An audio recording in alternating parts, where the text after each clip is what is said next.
St. Luke is rather intentional and specific in situating the story of our salvation within world history. He says, John the Baptist and Jesus came in a specific time in the world history. This time and this place. You notice the gospel did not say, once upon a time, like you might hear in a fairy tale, but it said when these folks were officials and in power in these particular places in world history is where God intervened. It's not a dream. It's not a fairy tale. It's real. God intervenes in human history. And it is to suggest to us that we know that God intervenes in human history and in still today and in our time and in our place. It is real. And God's promises are still good, and He still fulfills His promises. For such things as we heard in the book of the prophet Baruch, it says, stand up and look, and I will bring your children to you. I will bring people together. Or in the gospel where John comes proclaiming repentance for the forgiveness of sins, that there might be forgiveness and healing. Or later when it says, the mountains, those big obstacles shall be brought down, and those rough ways shall be made smooth. Those are God's promises. And it helps God a whole lot if we believe that He does these things concretely, in reality, in the lives that we experience, in our time and in our place. And it also is good if we are open and receptive, able to receive, expecting to receive what God does in our lives. Okay. I'm going to make it concrete. I'm going to give you 3 examples. And I do so not to distract you with these examples, but to see how God has touched you in these ways, and maybe others, in your life, in your time, and in your space, as I see for myself. So, the first one is where in Baruch it says, stand up and look around. God brings people together. When I was a pastor in southern Indiana, this couple came to me, and they were about 30 years old or so, and they wanted to get married, and I knew them before this a little bit.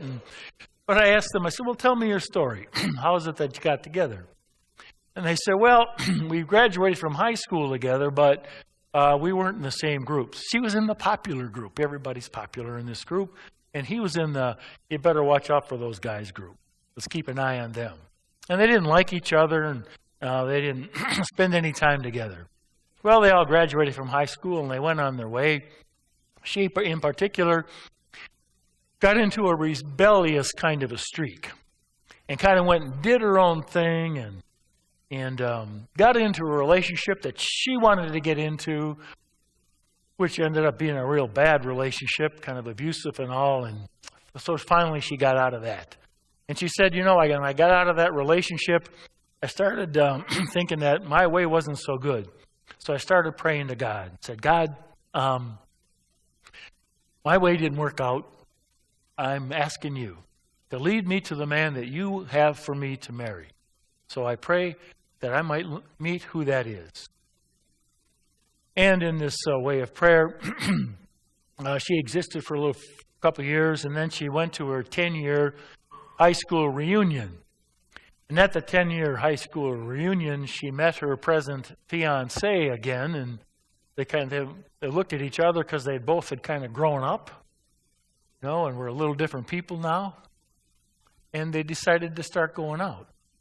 They met each other for the first time, really, and started going out and ended up getting engaged and married, and they're happily married to this day.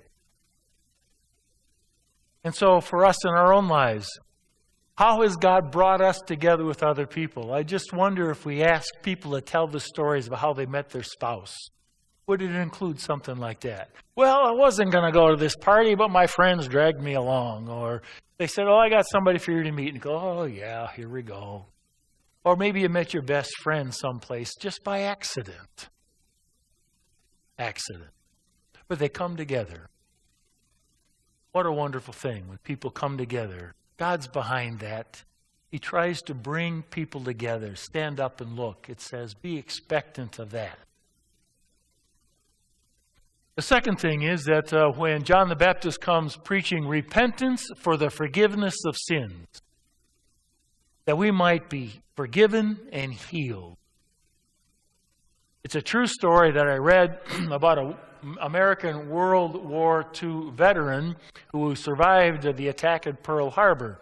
And in later years in his life, he went to work at the memorial over the Arizona, which was sunk in Pearl Harbor. Now there's a memorial over it. And he was working there one day, and things were going fine, except at one point in the day, this guy comes in from the boat that brings you there, and he hears a little commotion, and it gets closer. He hears a Japanese man saying, I am Japanese, and striking his chest. I am Japanese.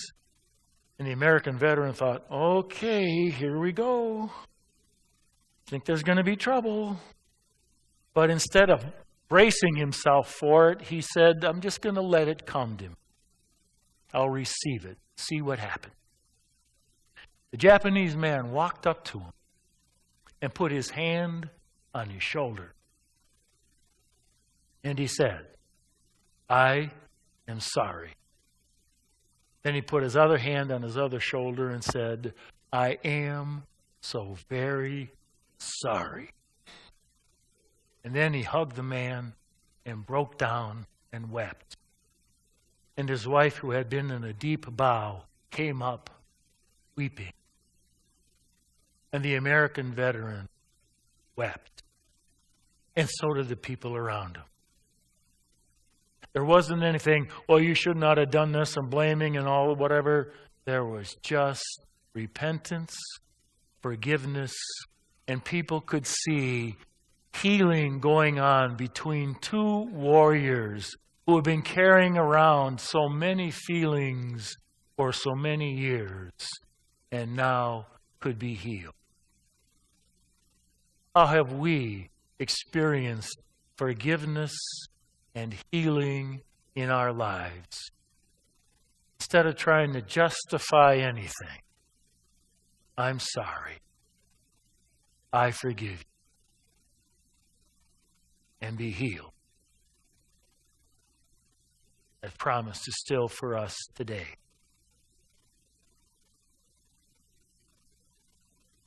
The third thing is that about the mountains, there are obstacles and the rough ways. We're going to be made smooth, the mountains brought down. Before I came here as a pastor of a university parish in Terre Haute, Indiana, in 2004, we needed to find a new director of liturgy and music.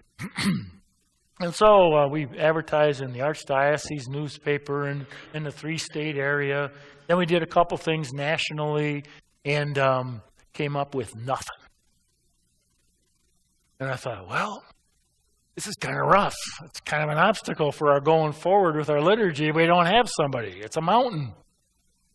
And so I started praying. I said, God, look, it's your church, and we need somebody. I need you to come up because I've tried everything I can think of, and hey, I'm leaving it up to you. Nothing. Well, about June of that year, early June, we were withdrawing. The friars were from our mission in Grand Rapids, Michigan, where I was first stationed. In fact, I was stationed there when I was ordained here. And I went back there and worked as a priest for another year. And we were withdrawing. So all the friars who had been there were called together. It says invited there for a kind of a celebration of Mass and celebration of Thanksgiving for our time there. And so I decided to go because it was an important spot for me in my life. When I went there, I met a couple that I had known. I'd been over to their house a number of times. And I saw them. I hadn't seen them in a long time. And I said, well, hi, how are you? Oh, just great. Yeah, how are the kids? Oh, we're just fine. He said, well, we've had even one more since we've seen you last. And I said, really? Yeah, his name's David. So how old is he? He says, well, he just graduated from college. He's looking for a job.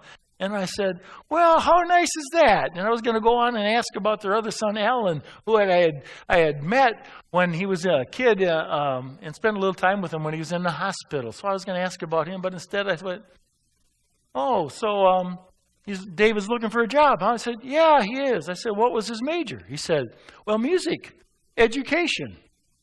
I said, well, that's nice. So he probably wants to get a job as a music teacher in some school. And I said, well, actually, his dream job is to be a director of liturgy and music in a parish. I went, I'm looking for a director of music and liturgy in my parish. They said, no. I said, yes. I said, well, that's David right over there. I said, well, let's talk to him. And the short story is he came down and he interviewed and we hired him for the job. And he was such a great addition to our church, and his spirituality, especially for such a young man, was just wonderful. What kind of mountains and rough roads has God helped you to get over? Where has he been there for you? Maybe even surprising ways that you've prayed, and lo and behold, it happens. These readings are for us today, realizing that God still acts in our lives in real, concrete ways that we can point to, that we come to know. And when we believe that he does act, and when we are awake and stand up and look around and anticipate God in our lives, we are more likely to see how God acts in our lives, in our time, and in our place. And when we do that, we come to know salvation of God in our day.